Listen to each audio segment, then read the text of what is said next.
get this out of the way right now. There will be no April Fool's jokes or no April Fool's stories on this show today.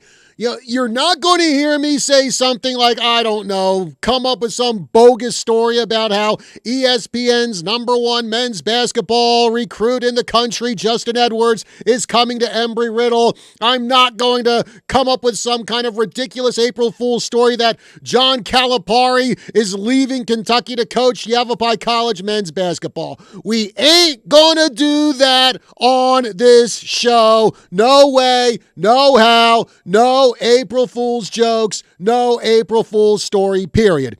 Now, actually, the thing I said about Yavapai College and a new men's basketball coach, well, they really do need a new men's basketball coach over there. That's something I ain't making up. Now, there have been rumors online about this happening, but as usual, we wait until we get official confirmation before putting anything on the air. And we did get official confirmation from Yavapai College. Jay Joyner has resigned as the head men's basketball coach after just 1 year at the helm.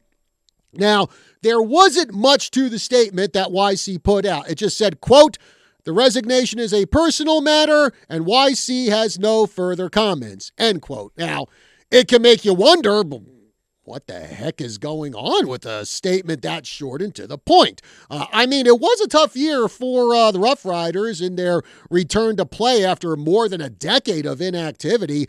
I think they went, 7-23 was the record they had this season. But I don't have all the facts, and I wasn't constantly around the team, so I'm not going to speculate on why this might have happened. I'll just say good luck to Coach Joyner in his future endeavors, and hopefully the next coach for Yavapai College men's basketball can make it a successful program. But one program that is rather successful at Yavapai is the baseball team. Now, they did drop a doubleheader with Gateway College yesterday, and man, a lot of Gateway's teams have struggled over the years, but for whatever reason, it just seems like Gateway, they always are able to put out good baseball teams.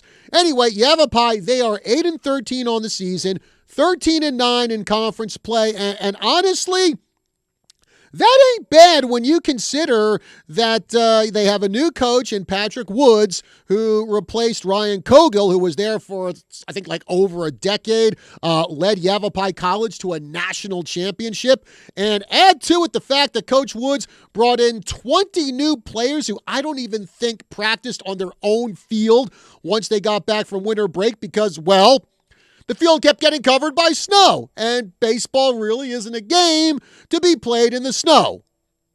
Well, actually, let me take that back. They may not be completely true, because if you go to YouTube, they do have the very first Toronto Blue Jays game ever played from 1997 in its entirety, where they actually played through 2 snowstorms at Old Exhibition Stadium. So, I guess maybe you can actually sometimes play baseball in the snow.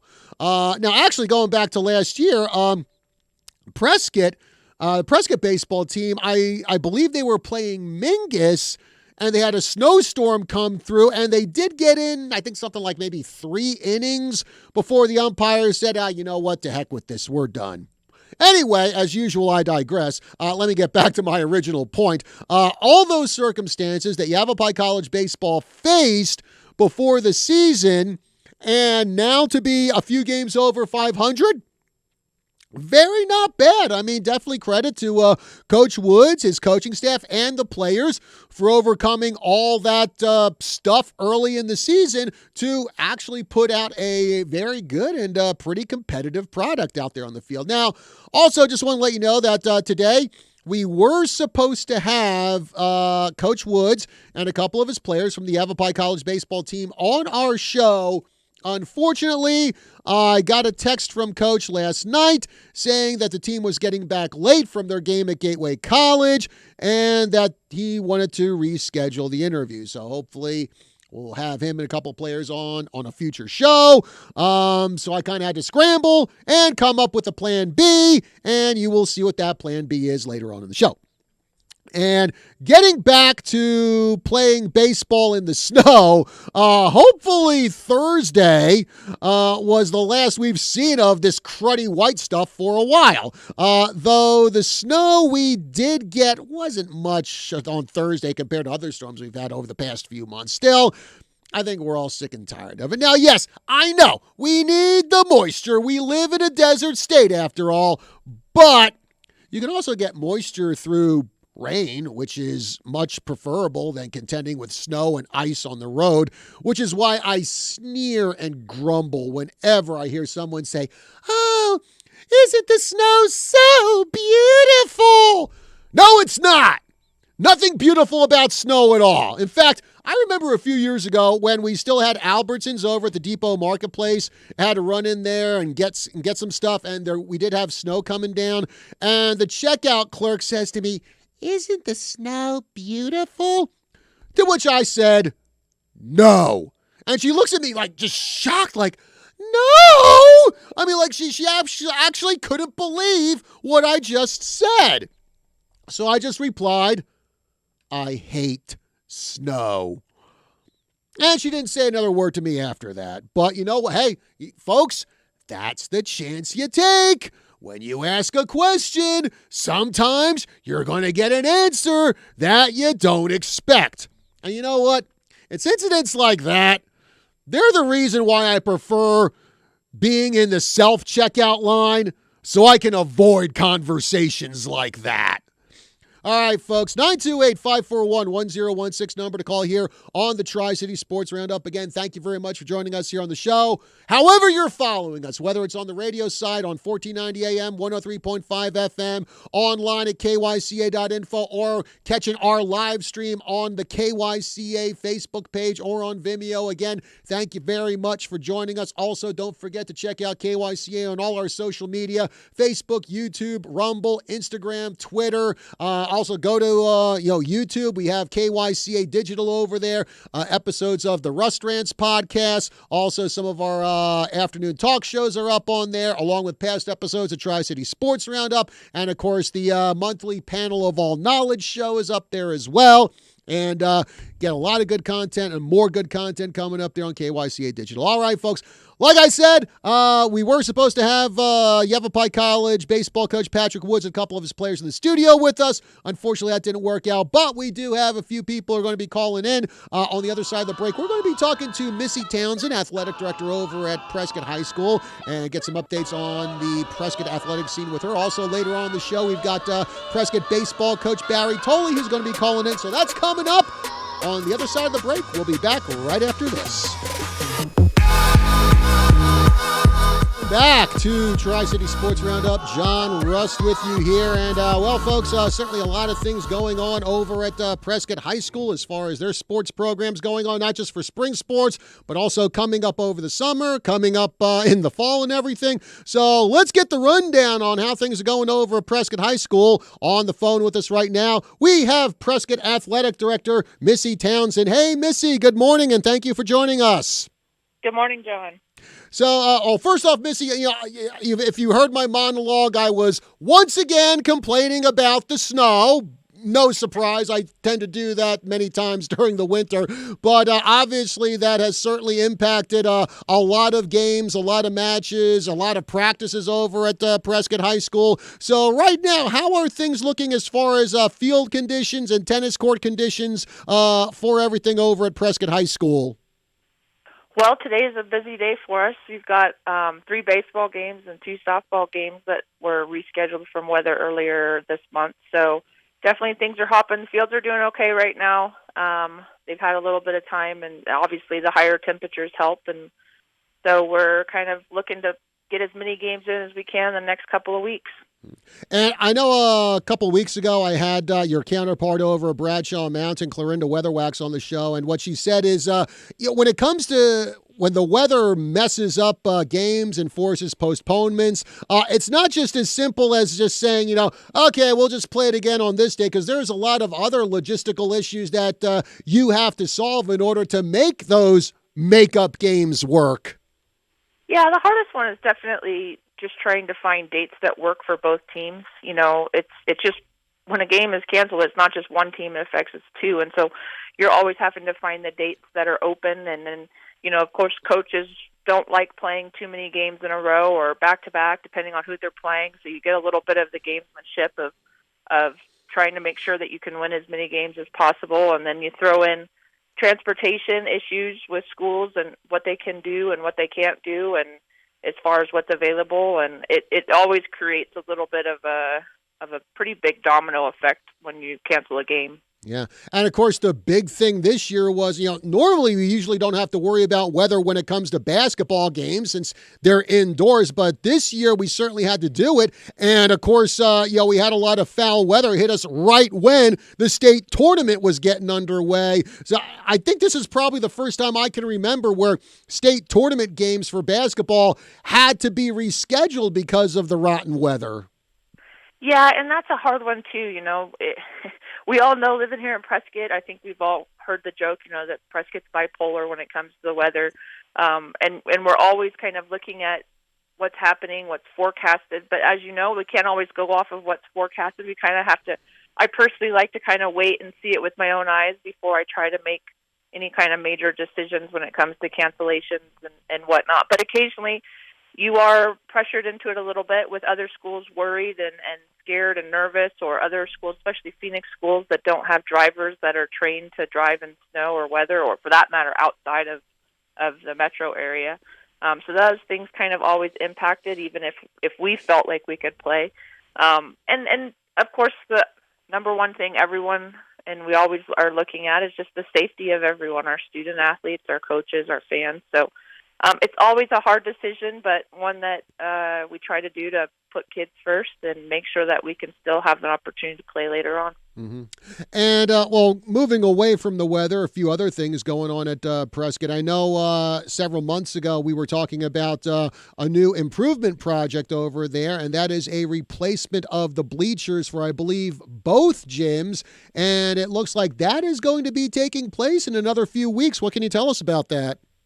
Yeah, that project's scheduled to start April 17th. So, and then that will be about 5 to 6 weeks from tearing out to install to everything in between, electrical, some other parts to that project. It's definitely going to take up some time. And you are correct; it is happening in both gyms. We're excited to see the new additions that are going to make it more handicap accessible, as well as just a little bit more fan friendly, trying to get upstairs and stuff that'll actually have stairs with railings, and they'll be able to work.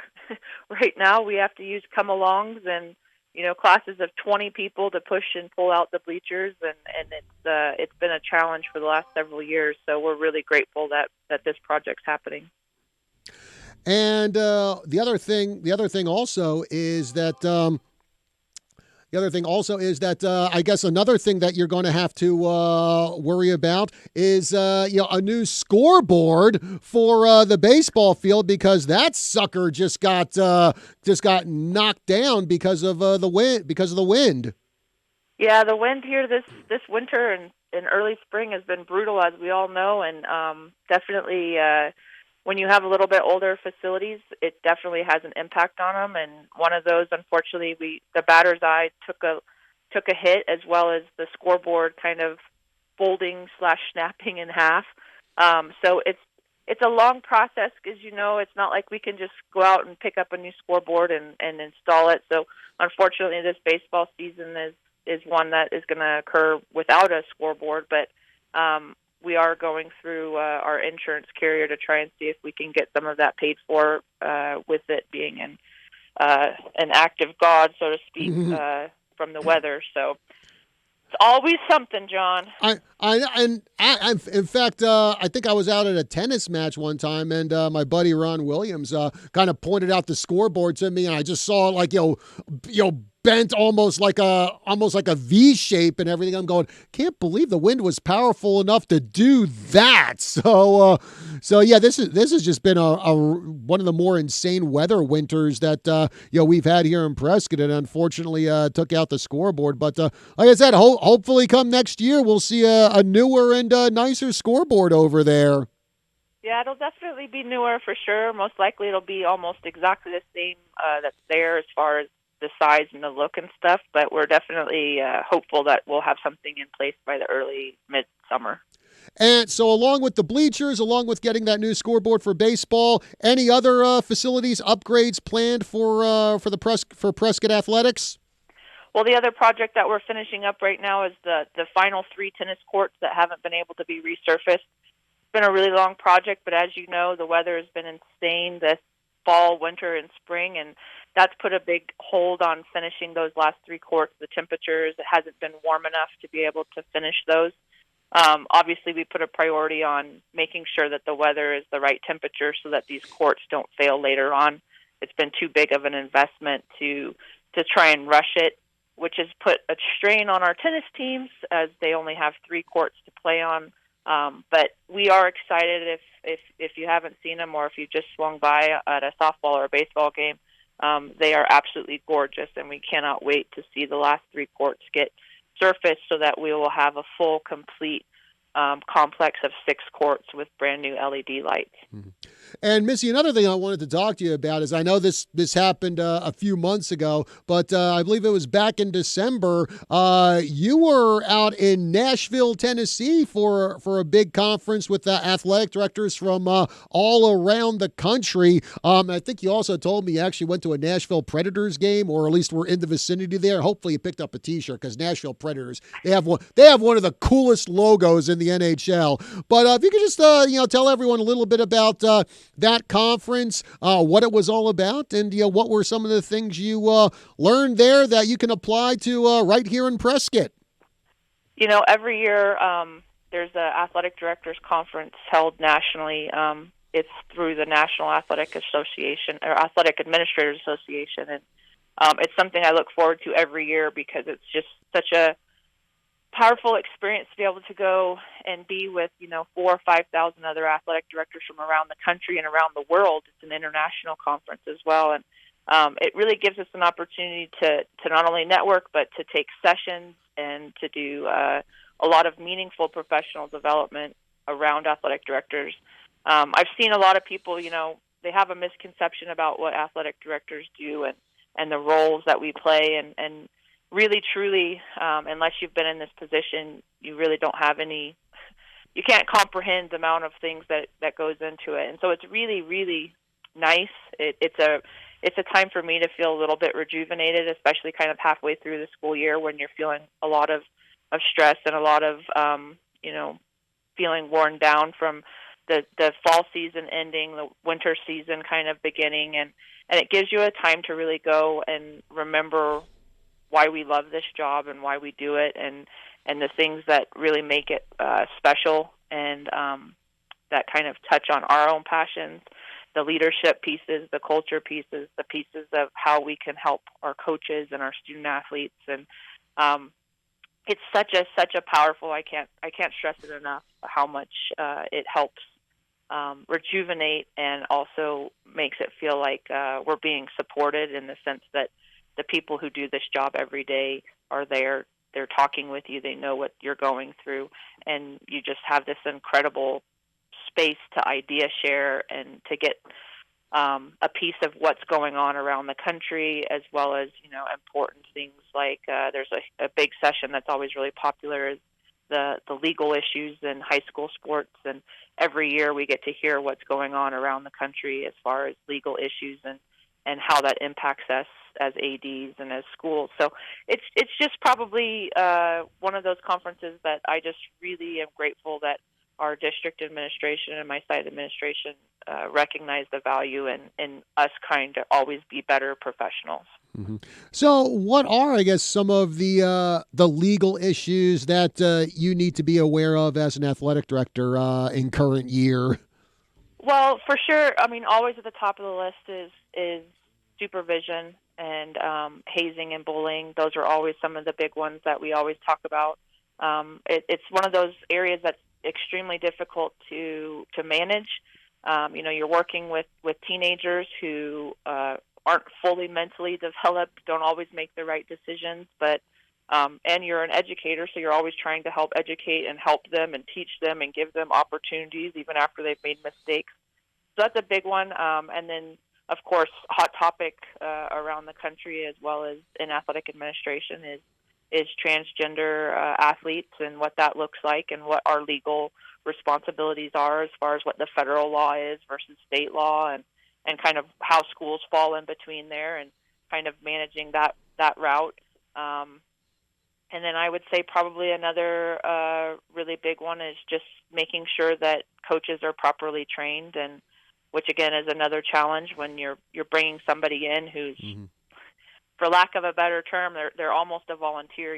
The money that they receive versus the time and the work as well as the classes, the things they're required to do is there's such a big gap in that. So a lot to manage with those things, but it's always really important, I think, to know where we are as far as legal standings and precedents and making sure that we're protecting our student athletes and our coaches.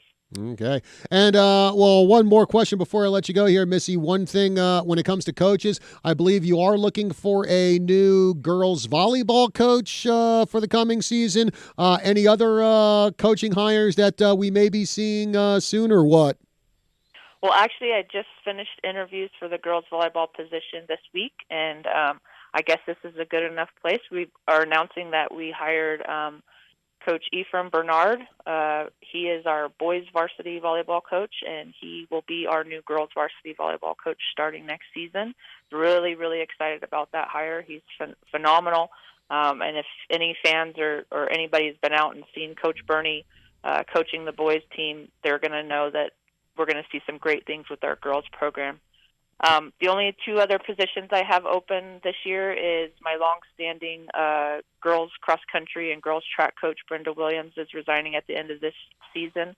All of her kids have graduated and she's on to new and different things. She's open to and working with a new business and has recently received her master's and is got a lot of really great things in the future for her. So she will be stepping down, and so we'll be looking to replace that cross country and track position.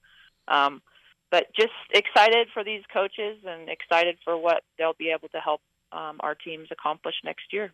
All right. Well, Missy Townsend, athletic director for Prescott High School, I want to thank you very much for joining us here today on Tri-City Sports Roundup. And Missy, have a good rest of your day. Thanks, John. You too. All right. Again, Missy Townsend, athletic director for Prescott High School. Coming up next, we're going to be talking to Prescott baseball coach Barry Tolley. But before we get to him, before we get to break, it's time to see who shined over the past 7 days as we present the Tri-City Sports Roundup 3 Stars of the Week. Starting with the ladies, our number 3 star is Deanna Miranda Montano of the Embry-Riddle softball team. She had 8 hits, 5 runs scored, and 4 RBIs in the Lady Eagles' 4-game sweep of La Sierra Sunday and Monday. The number 2 star is Maddie Brown of the Bradshaw Mountain softball team. She had 2 home runs and 6 RBIs in the Lady Bears' 18-3 drubbing of St. Mary's last Friday. And our number 1 star of the week is R.J. Parra of the Prescott softball team. She had 2 home runs and was the winning pitcher in the Lady Badgers' 11-0 thumping of Mesquite last Saturday. Now for the guys, our number 3 star is Drew Barrigan of the Embry-Riddle baseball team. He had 2 home runs and 5 RBIs in the Eagles' 13-2 rout of Providence Christian last Saturday. The number 2 star is Blake Jacklin of the Yavapai College baseball team. He had a leadoff home run and a walk-off home run. Now that's a bookend job for you in the Rough Riders' 9-7 win over Glendale Tuesday. And our number 1 star of the week is Nate Ramirez of the Bradshaw Mountain baseball team. He threw a no-hitter in the Bears' 13-0 victory over Coconino on Wednesday. Congratulations to our 3 stars of the week. Break time here on the Tri-City Sports Roundup. We'll be back to talk to Prescott baseball coach Barry Tolley right after this.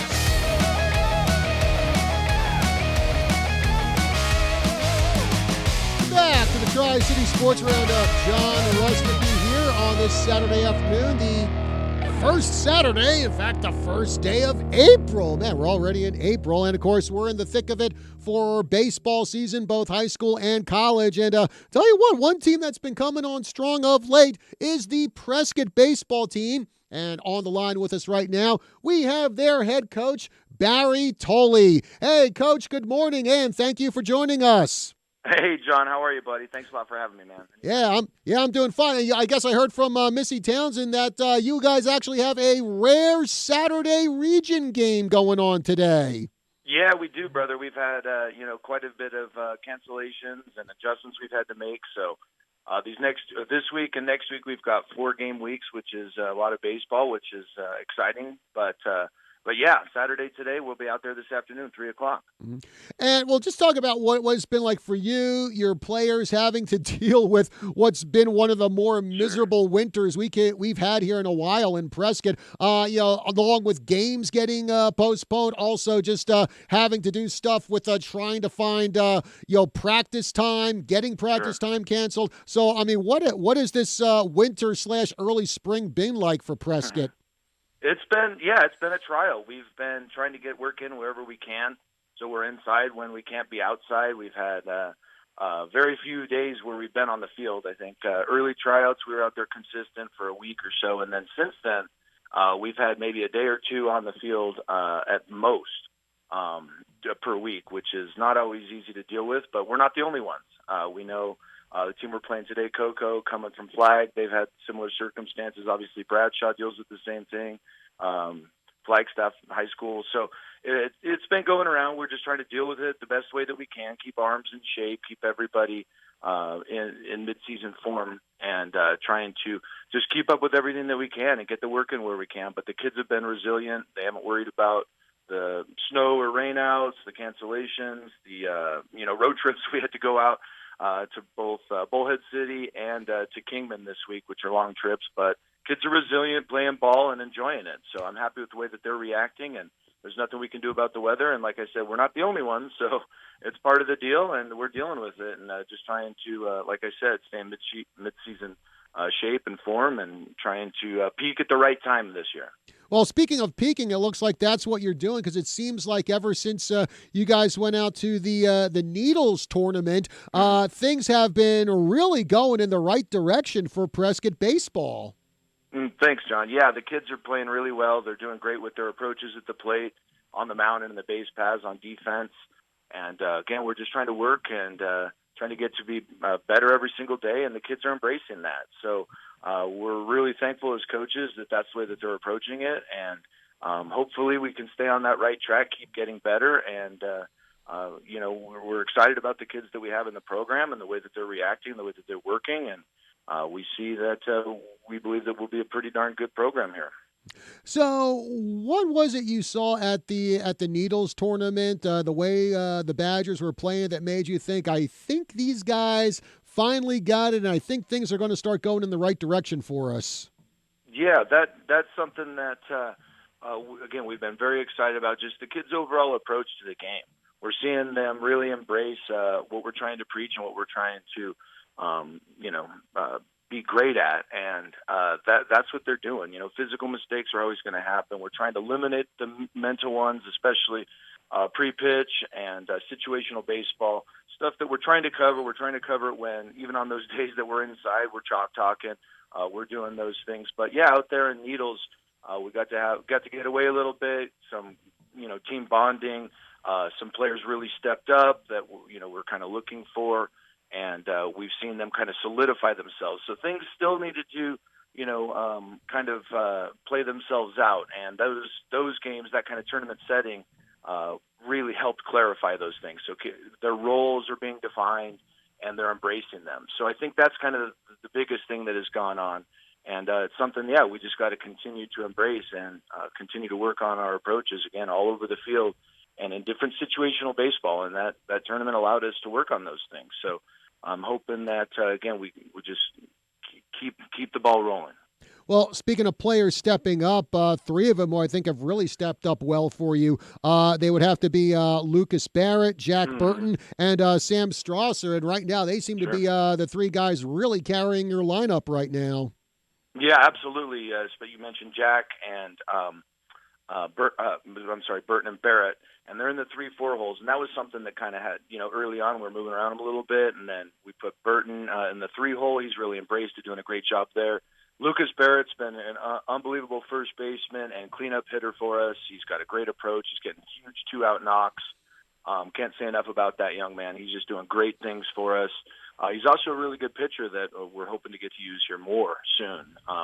And then Sammy Strasser, center fielder, leadoff hitter, kind of a fire starter for us, quick on the base paths, kind of wreaks some havoc. So we're excited to always have him out in center, roaming the outfield, and leading off for us. Yeah. And, well, you mentioned about Jack Burton pitching. Another guy who's been doing well for you in the mound, Adrian Sandiford, just a sophomore, but, again, he's kind of been a key component for you out there on the bump. Oh, absolutely. Yeah, he's taking command. Coming into the offseason, we weren't quite sure who was going to be the number one, and at our scrimmage in Gilbert before the season started, he kind of just took that by the reins. And he's, like you said, he's pitched really well for us. We like the way that he works. He's got great stuff, great size, great young man, and he's taken that number one job and kind of ran with it. He said, "This is mine," and hopefully he can keep doing that because the kid has very, very high ceiling. He's a great young man, like I said, hard worker, and he's done a great job out there for us. He'll actually be on the bump for us today, so we're excited about that. Well, I mentioned how Adrian is a sophomore, and he's not the only sophomore doing good things for you. Sure. Cooper Magnet, who I'm sure are for those who follow the Prescott basketball team this year, got to see him play, do a pretty darn good job of he was in the starting lineup a lot, doing a good job kind of running the floor for the Badgers quite a bit, and now he's out there for you, I believe at shortstop, and already doing good things with the bat and the glove. Yeah. Cooper is, like you mentioned, he's a great athlete, very competitive young man, very smart, baseball smart beyond his years, which is always great to see. We can move him around the infield. He's pretty solid all over, great fundamentally sound young man. I was happy with what he did in basketball. That was great to see, and wasn't surprised because of his work ethic and his competitiveness. And, we believe that he's going to be a great player for us, and he's doing a fine job. Yeah. In fact, I mentioned this about, we saw Cooper in basketball. You also have a couple of guys, Lucas Barrett and Luke Carmick, who are also part of the golf team, a very successful boys golf team. And that's always one of the things I like to talk about, multi-sport athletes. I had Coach Stedman in here a few weeks ago. I think he said every single guy on his roster for boys basketball was a multi-sport athlete. Right. I know that, you're also involved with the football team as well. So talk about how important it is for these high school athletes to not specialize in one sport and go out there and be part of other sports and be that multi-sport athlete. Absolutely. Yeah, I firmly believe in multi-sport athletes. If it's something that they have interest in, a passion for, and a work ethic, I believe that high school sports is the perfect vehicle for players, men and women, to develop. And multi-sport, getting different coaches, getting different techniques, different training, I think only benefits the player in the long run. And it's something at Prescott that we really, really want to embrace, and that supporting those students that want to play multiple sports. And then it's important when you're a head coach that you're aware of that, and obviously they can't be in two places at once, but communication is vital. And just the training they get out of it, just multiple ways in which they're receiving information, that they're working, and different things that they have to overcome. Baseball is a game of failure that they're going to develop there. Football, they get discipline, toughness. Basketball, all of the above, and they're working on their feet. So there's all these things that benefit student athletes. And yes, like Stead said, we want players to be playing multiple sports. We believe it only benefits them.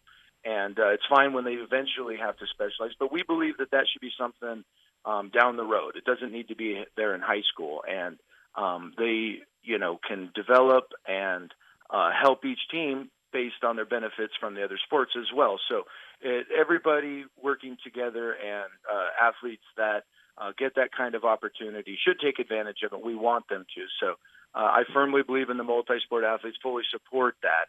And sometimes there's, like I said, they can't be in two places at once. So sometimes there's conflict.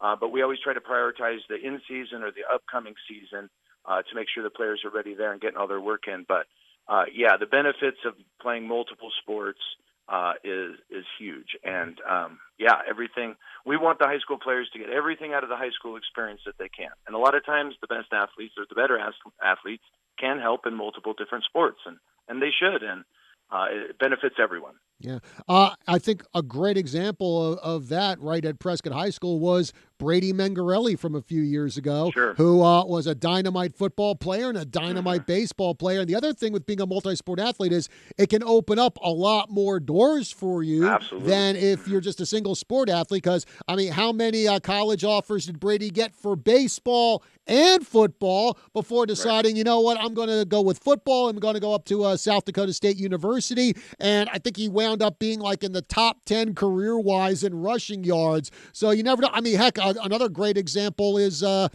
Dave Winfield, who I think was drafted in 3 different sports, baseball, football, basketball. That guy's underrated athlete. Yeah, and another one that's right here in the state that maybe not a lot of people know is Shea Hillenbrand, who actually played for the Diamondbacks for a bit, but I think he was actually the state soccer player of the year here in Arizona. And if I remember right, Mike Panleone, when he was coaching at Yavapai, he was looking at having Shea Hillenbrand come to Yavapai, but Shea decided to go with baseball, and you had a relatively successful career at it. Yeah, I'll say definitely successful. Yeah, those are some great examples, and I believe what you said. We don't have crystal balls, and we don't know exactly how it's all going to come out in the wash. And a lot of times you project things, but kids grow, develop, change at different times, and like you said, there might be a knack that they have that they need to tap into. Maybe it takes a little bit more time, but those are great examples that. Yeah, that's why they should experience it while they can in high school.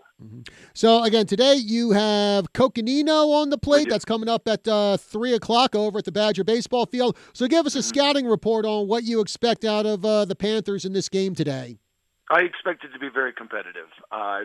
This is only my second year here in the Grand Canyon League, but we've got very competitive league.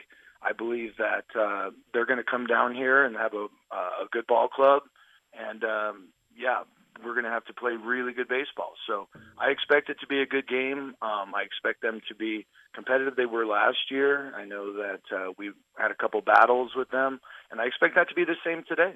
Yeah.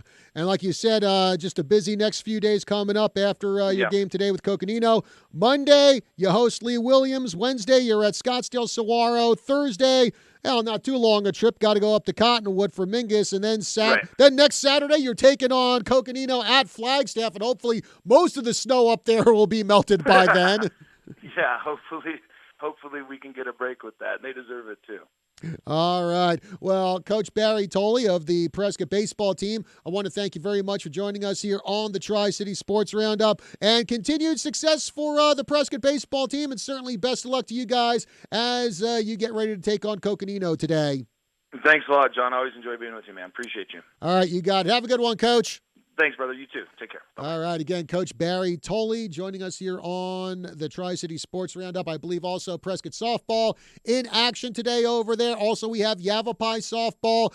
They have a home game today. Embry-Riddle softball, they will be over at their field today. Actually, they got a busy weekend ahead today. They'll be taking on Benedictine Mesa in a doubleheader. Then tomorrow, they actually have a non-conference doubleheader against Menlo College. Menlo, of course, part of the GSAC, and going back to last week's show when I had athletic director Phil Hess and women's basketball coach Mike Trujillo on the show, that is where Embry-Riddle will wind up in another year or so. They will be also part of the GSAC conference, so looking forward to that. Also looking forward to seeing who Yavapai College will be bringing in as its new men's basketball coach. Again, if you missed the beginning of this show, Jay Joyner, head coach of the Yavapai College men's basketball team, he announced his resignation after just 1 year at the helm of that squad. All it said in the release from Yavapai was it was a personal decision and that no further comments will be made on that issue.